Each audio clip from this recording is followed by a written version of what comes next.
Hello. तो अ, आज नहीं, कल मैं अपनी एक मित्र से बात करी थी, महिला मित्र से, और वो मुझे बोल रही थी कि उन्होंने दो जगह पे ऑफिसेज में काम किया है और उन्होंने छोड़ दिया क्योंकि वो सहज नहीं हो पा रही थी वहाँ पे।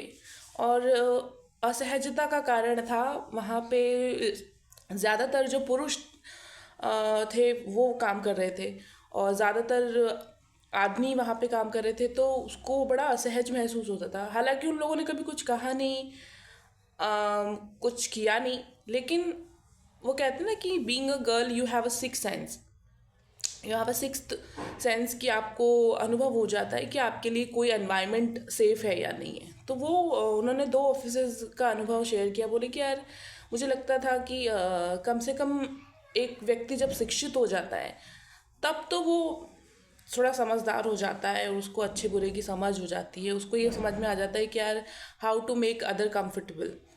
तो वो खासकर अगर कोई महिला है तो उसको कैसे ऐसा महसूस करना होने पाए कि भाई आप वो असुरक्षित है।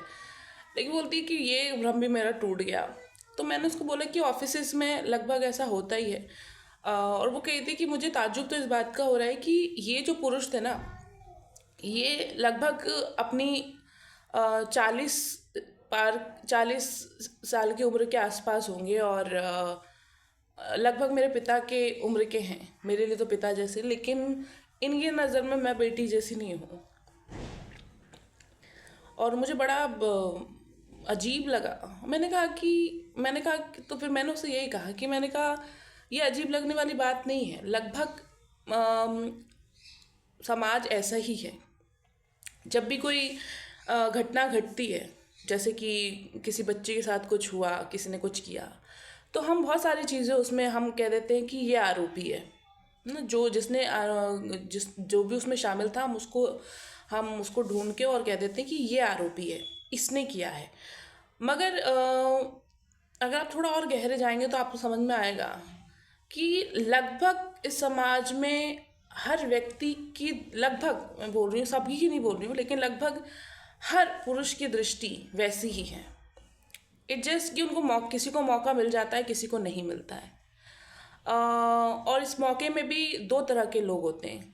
एक तो वो लोग जो लोग इस तरह की घटनाओं को अंजाम देते हैं, वो जो बिल्कुल अनभिज्ञ है कि उनको जो परिणाम आएंगे उनके इस कृत्य के वो क्या होंगे। और दूसरे वो जिनके हाथ में पावर है, जिनके हाथ में पैसा है, और वो तथ्यों को, वो कानून को मैनिपुलेट कर सकते हैं। तो ऐसे लोग होते हैं। और इसीलिए मुझे वरना क्या ज़रूरत है आपको, वरना आप क्यों अपनी बच्ची को इस तरह के मशवरे देंगे कि आप अच्छे कपड़े पहनिए, ढंग के कपड़े पहनिए, लोगों की नज़र खराब। ये लोग कौन है? अब औरतें तो औरतों को देखेंगी नहीं। आप ये कहना चाहते हैं ना आदमियों की नज़र खराब है, तो वो आदमियों की नज़र खराब है। दूसरा, मैं मानती हूँ कि ये आप रात को बोलते हैं कि रात को जल्दी आ जाओ ना, रात होने, आपको किससे डर है? आप अपने ही देश के पुरुषों से डर, आप अपने ही देश में हैं, आप अपने ही देश में हैं और आप कहते हैं कि ये पूरा देश हमारा, हमारे भाई बहन है, माता पिता जैसे, लेकिन आप अपने ही परिवार में सुरक्षित नहीं हैं। और परिवार में तो सुरक्षित है ही नहीं, ये तो बात खैर है ही, क्योंकि जो बाल यौन उत्पीड़न होता है, जो सेक्सुअल हैरेसमेंट होता है बच्चियों का, छोटी, लगभग उनमें परिवार के और बड़े करीबी लोग ही शामिल होते हैं। तो ये भी एक बात है कि घर ही सुरक्षित नहीं है, तो बाहर की तो हम क्या ही बात करें।